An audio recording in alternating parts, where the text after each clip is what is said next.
lot of access to water out in the country. Okay, Miss Stella, you're up next. What would you say to persuade your parents to let you grow a vegetable garden? So I'm gonna say my parents that it will have a vegetable garden in my yard. If I have a house that has a yard, it will have a great job because one, it can help us to make food and we don't have to buy many at the market or the supermarket, and it is from us, so we don't have to pay money or lose money. Secondly, it also helps me to have activities to do if I'm bored. Like if I am bored, I can go and take my vegetables, water them, feed them, and take care of them, so I can learn a new activity and not be bored. So having a vegetable garden in the garden is a great thing to do because it helps me a lot of things. And especially it is free food, no need to pay. That was brilliant, Stella. So I like this. I like the second and the third point that you made the best, that you could, one, it's a new skill that you can learn. So that's something else that you now know and you can do. That was very good. And as well, having the free food, because once you grow the vegetables, you're right, you don't have to go to the shops to buy the vegetables anymore. So very well done. Very good argument, Stella. And Kevin, you're next. So, I will say that planting trees in my garden will stop global warming because we need to save our planet, and also if we plant some trees or vegetables in our garden, it can be like, it doesn't cost anybody for us to take the vegetables or fruits, and the activities are very fun if we plant trees. Very good. So your arguments were free food, which is correct. That's a good one. You also said that planting the trees and taking care of the garden can be fun. Very good.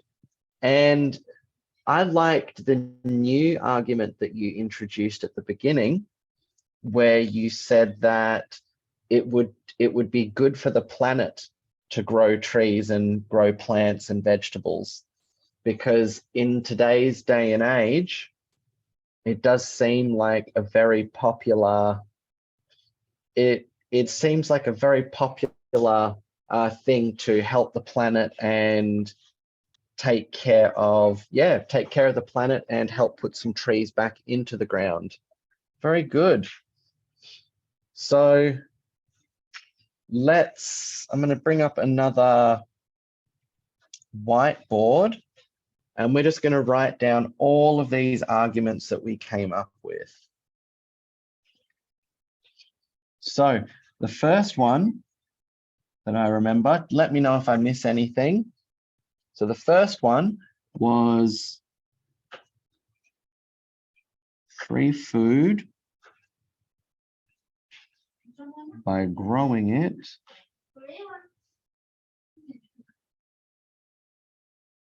yourself. We had learn a new skill.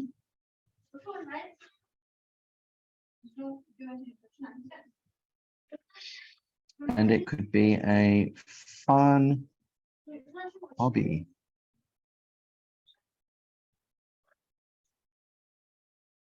Three, we had it rains a lot.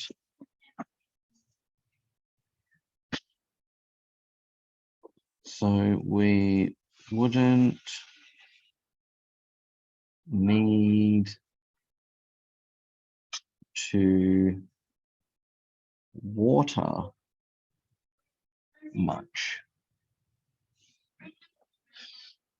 Okay, were there any arguments that were made that I haven't written down here?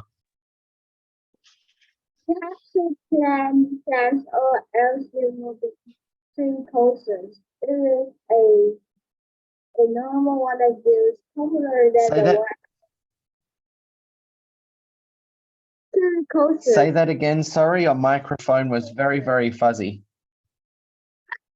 You have to plant the tree or else you will be coasted. So take care of the planet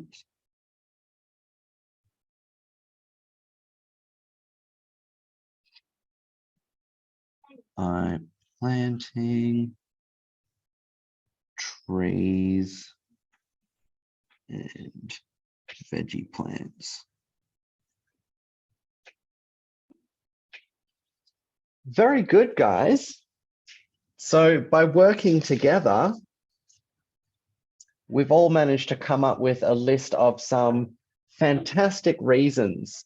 And we notice with these reasons, with all of these reasons, they're all positive things. Not one of them is a bad thing about growing a vegetable garden. So by planting these trees, we get some free food once it grows.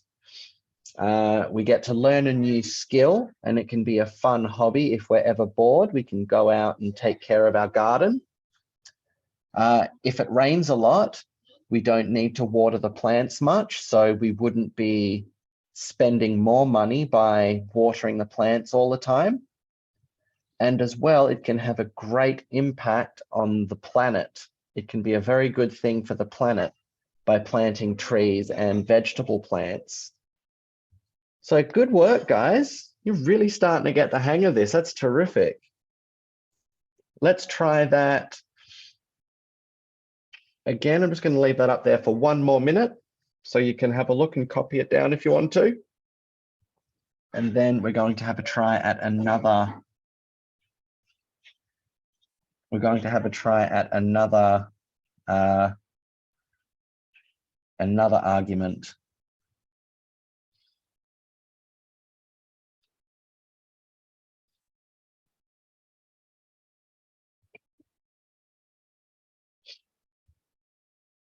Okay.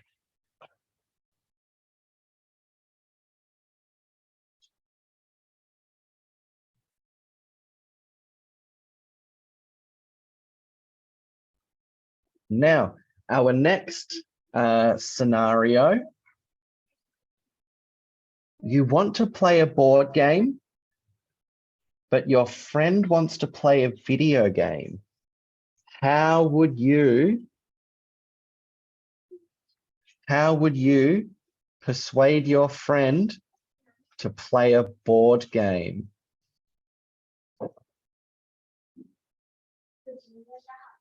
Stella. So I will tell my friends that playing a board game in the garden, in the park, or somewhere in the nature or outside, it is a great activity because you can spend less time inside house, because sometimes when you are inside house, it sometimes feels like a prison or something. And also, if you come outside, there is sunlight. There is not much colors, only green because of the trees, and the other things are not much color. And playing a board game can help you to relax more better than playing a video game, because most of them are violent and you have to fight or something like that. Instead of living in the house playing video games, look at the eyes of the screen, it will make your eyes turn red, because some of them will play to the night. And maybe if you invite me, maybe I'll have a red eyes. and you too. It is very bad for health. So playing outside of a board game is more gooder than playing video games inside, making our eyes red. Very good, Stella. You made some good arguments there. So playing outside, playing a board game outside can be a much more relaxing environment to play a game in rather than just staring at a screen all day. We said, yeah, to get out of the house so we're not feeling so trapped. Very well done, Stella. Okay. Next up, we have Kevin. Kevin, what would you say to persuade someone? I would said that playing board game is very fun, and if you watch the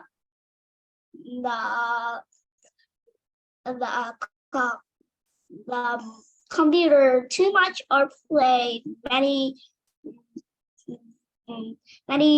video games, it would damage your eyes. Instead, you can play some board games. Very good. Very good. Thank you, Kevin. So next up, we have Ken. In my opinion, I would say that playing video games is very bad for your eyes. Your eyes will be broken, and also playing board games is good for your brain, and you can come out of your house and know more about the outside. Very good. So an interesting point that Ken made is that playing a board game can be very good for your brain. It can help you develop critical thinking skills. So it makes you think about how are you going to play the game? How are you going to win? How are you going to beat your friend? So that was very good, Ken. I like that argument. Well done.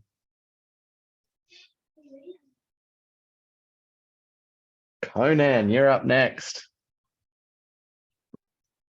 I would say that you have to play the board game. It is extremely fun, and you should play. Once you play, and you will also want to play like me. Like, just come on here. Let's play. Very good. So convincing your friend by telling them all the fun that they're going to have. Very good. All right, and Bo had his hand up as well. So what would you like to add, Bo? So boarding game is more fun than the video games, because the reason video games are not good for the board games, because number one, if you play video games for too long, that means your eyes look like this, and because this screen is like a blue screen, that means you can see everything like the rainbow colors.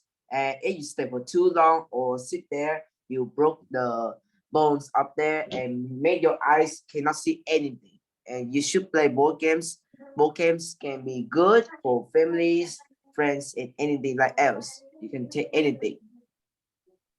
Very good. So prolonged exposure to a screen can have bad effects on your eyes. So if you look at a screen for too long, you could damage your eyes over time. Very good. And also mentioning that board games are fantastic to play with your family and bigger groups of friends, so more people can participate. Very good job, guys. So let's do the same now for our board game activity.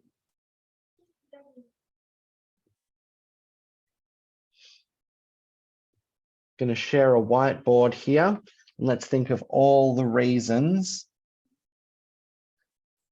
how we might persuade someone to play a board game. So first one, too much screen time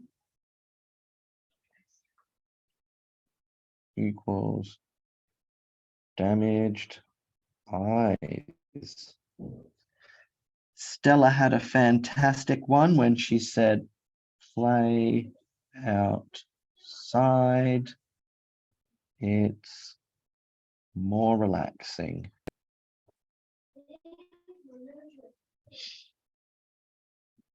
We also had, chime in here, guys, help me out. What were some of the other reasons?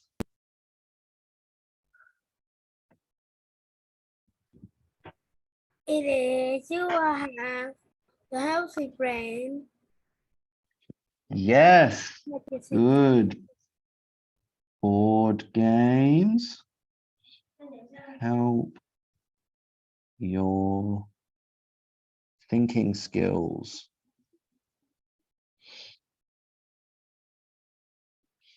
Very good.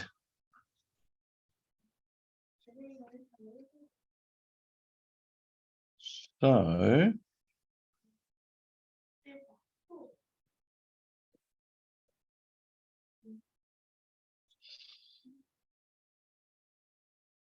number 4, we also had, we can play board games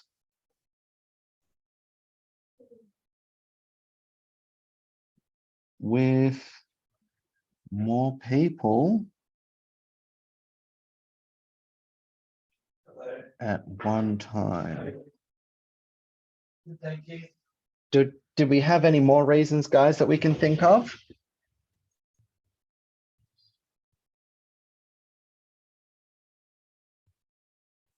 Ah, here's one that we didn't think of, is that we could compromise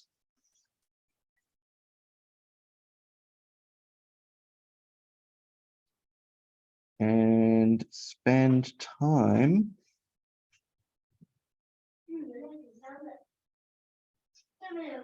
playing both.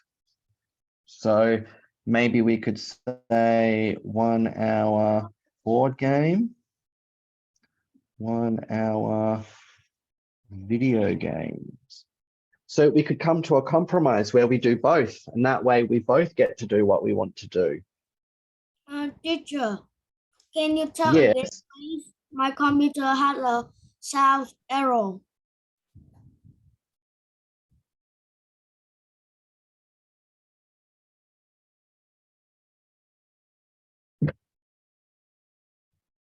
So could you say that again? Can you tell again, please? My computer had a sound error. You'd like me to say it again? Yeah. No worries. So I'll go through that list of reasons again. So number 1 is if you have too much screen time, you can damage your eyes. Number 2 is we can play a board game outside in a more relaxing environment with the sunshine. We can sit on the grass. It's very nice to be outside. Number 3, board games can help us with our thinking skills, because while our brains do think, that's obviously a normal thing for our brains to do, is to think, but there are some special skills that we can learn and develop by, if we learn the right way, we can learn to think in a much more effective way, have better ideas, we can understand things better. And that's all just practice, just learning the skills and practicing them.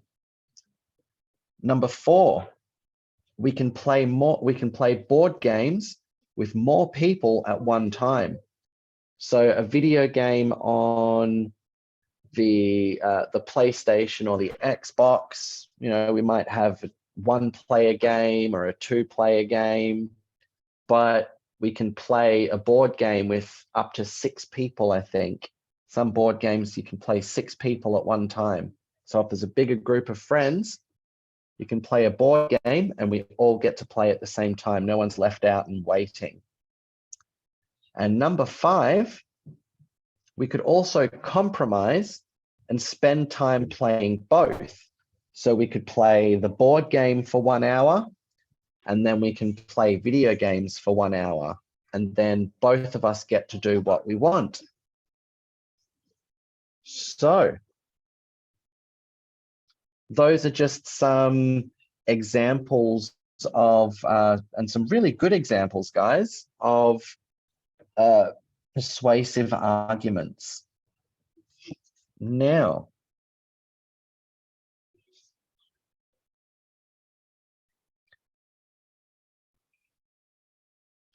I'm going to ask you guys some questions about what we just talked about. So let's have this conversation in the chat box.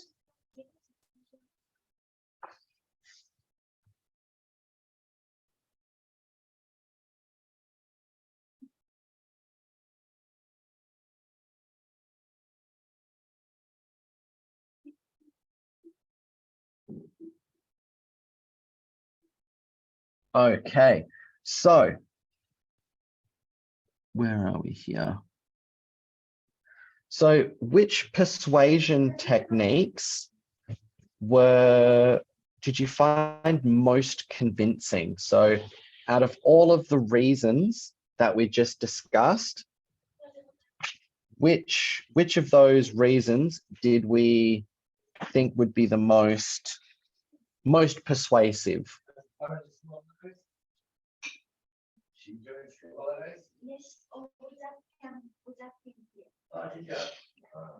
What we have learned, no need to say good things, say things that can happen if you do not.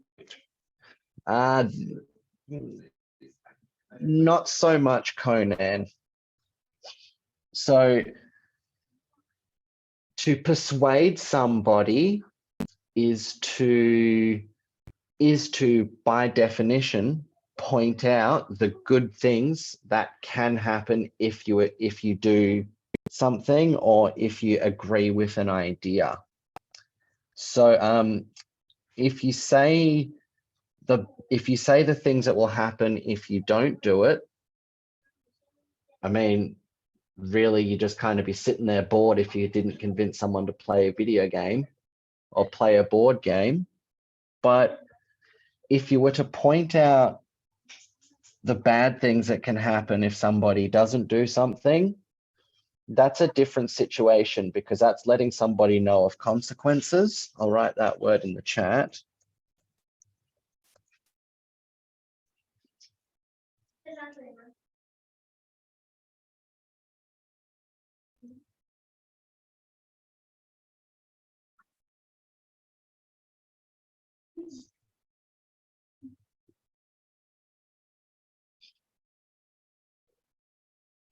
So, like I've put in the message there, consequences are like a punishment for not doing something. It's very different to persuasion even. So you wouldn't really use consequences to persuade somebody because persuasion is meant to be a soft technique for suggesting something, whereas mentioning consequences is more like, I don't want to say threatening, but it's almost like threatening somebody with, if you don't do this, this will happen, bad things will happen. So yeah, consequences are very different from persuasion, but it's good that we're asking these questions and saying these things to learn this stuff. Now, which of the arguments that we came up with did you think were the most persuasive. So I'm just going to put this up on the whiteboard here for a moment.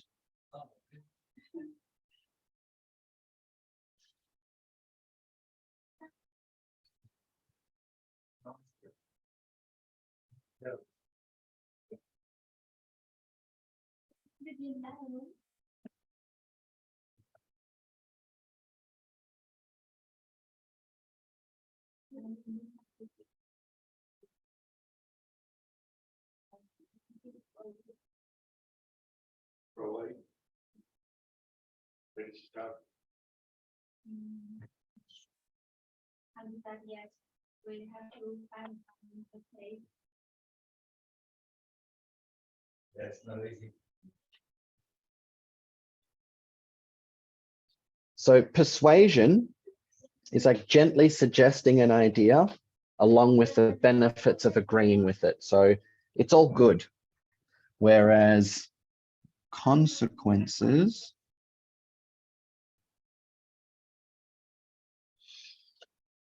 I think I misspelled that. Consequences are more like letting somebody know the things that will happen if an order is not followed. So just in those definitions there, we already see a pretty big difference in the meaning of those words. So persuasion is based on suggestion, providing an idea and trying to make someone see that that's the best idea to go along with. Whereas for consequences, there needs to be an order made. And if someone has ordered you to do something, then they're not trying to persuade you because they're not suggesting it. They're saying this has to happen. So pretty big difference.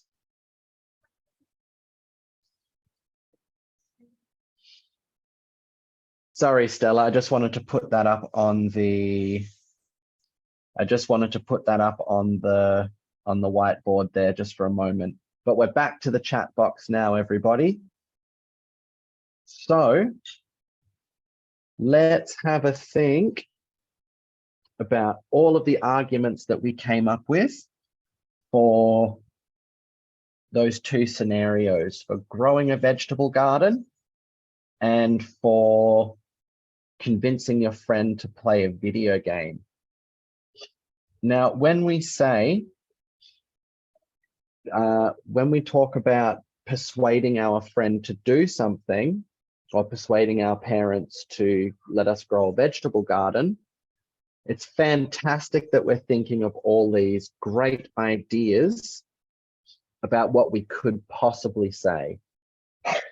But once we've got all of these ideas, we now need to think, what would I actually say to my parents, or what would I actually say to my friend to try and convince them? Because while some of these ideas are, well, all of these ideas are really good, we're thinking about how we would try and persuade our friend. We now need to think about what we would actually say, because an idea written down on paper and something that you would actually say to somebody can be two very different things. So, which of these arguments that we made for these two scenarios were actually convincing that we could say to somebody? So type it up in the chat for me. Which one you think is the most convincing? Are you doing Rubik's Cubes, Conan?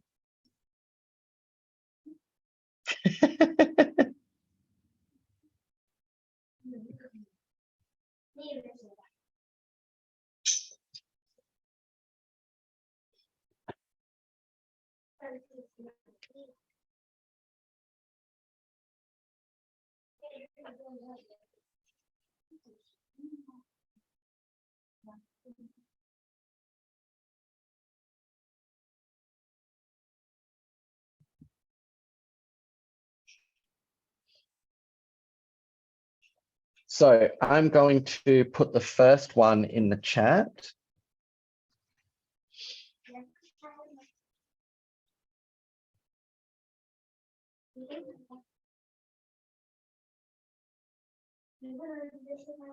Planting trees can stop global warming.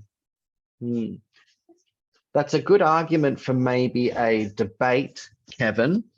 That's a good argument for a debate, maybe, where we're actually going to give evidence and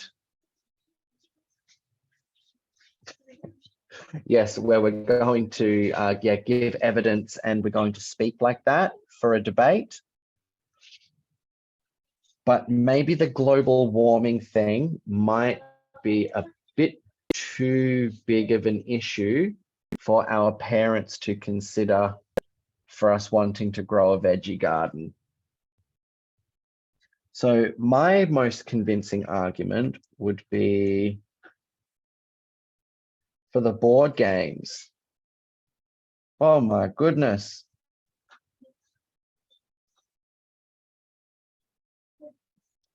Thank you, Bo, for wasting all of that time for me to have to scroll that far down. So for me, it's the compromise argument. Because at the beginning of the lesson, what were the two things that I said needed to happen to persuade somebody? There was number one,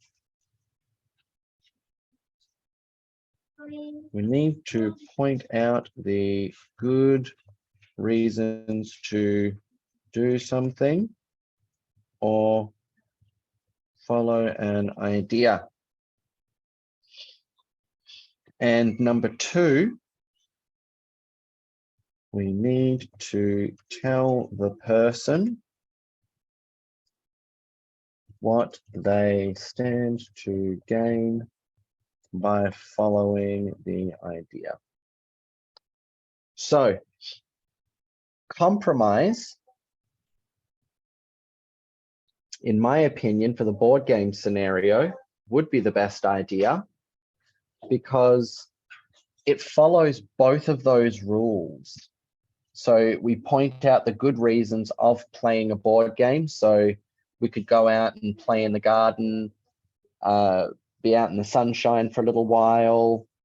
We can practice and develop our thinking skills. And number two, by compromising, we need to tell the person what they stand to gain. So if we compromise, we get the best of both worlds. We get to do the board game and we get to play the video game as well. So we're both getting something out of it. I get what I want, my friend gets what they want. Therefore, the compromise would probably be the most convincing idea for me, at least.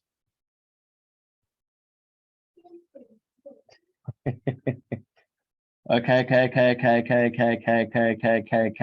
Whoa. Talk about your eyes going bad. I was trying to read that. You're trying to blind me, Conan. So, who else can think of in their opinion, what is the most convincing argument? Bruh.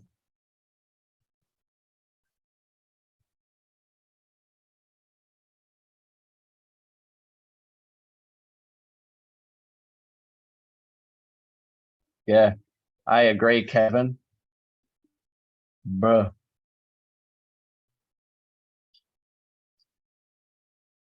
I like spam too. It's very delicious.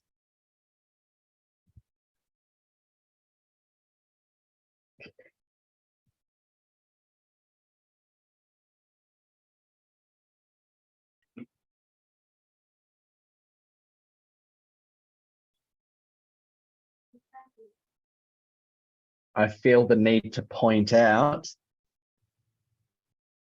Where is it here? I feel the need to point out that spam is actually a weird tinned meat product that you can see here.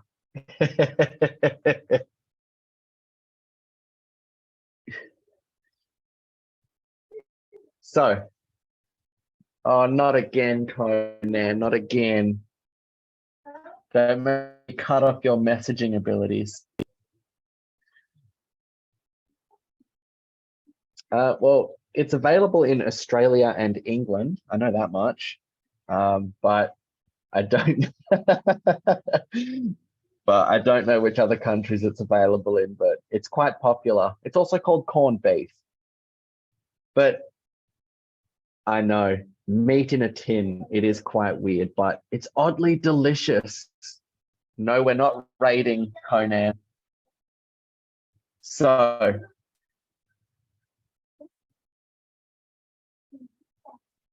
Okay, so to sum up our lesson,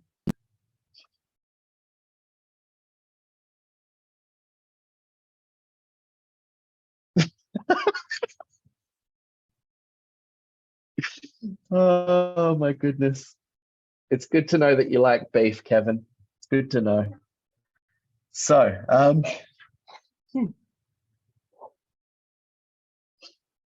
so just to recap the main points that we've covered today is that what are the two important things that we need to do to persuade somebody?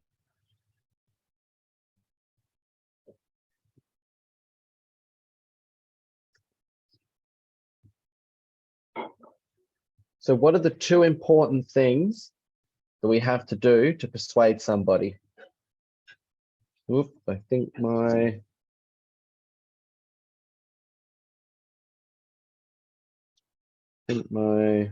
Wi-Fi has frozen.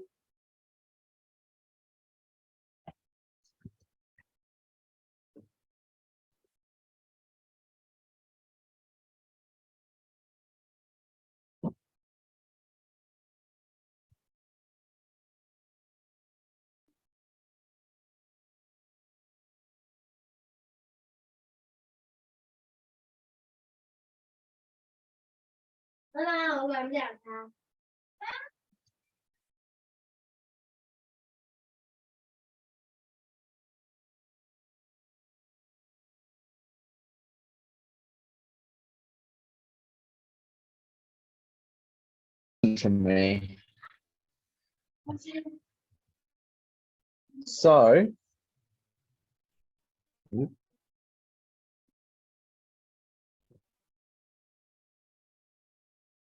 I am saying the internet is red. there we go. And for some reason, all the faces are on different names right now. I don't understand what's going on. I think my Zoom is freezing. But yeah, so good lesson today, guys. Bye-bye. For some reason, there we go. Kevin's back to being Kevin. Okay. Conan is still Stella for some reason. There we go. We're all back to normal. So, good lesson today, guys. No formal homework, but just keep studying those examples of persuasive texts. I'm just going to have a look in the Zalo group now.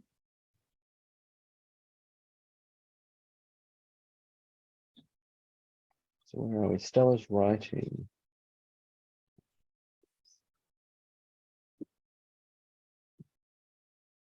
Oh, Stella persuasive writing. Yes, so there is no formal homework to complete for the class. The students are just to look up and read examples of persuasive texts to start to understand the language that they use.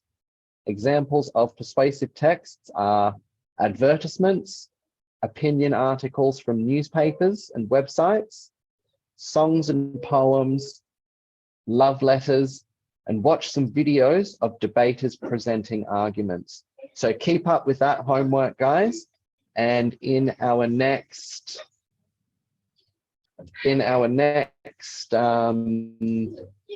lesson, we're going to start looking at the basics of persuasive writing text. So good lesson today. Thank you for your attention.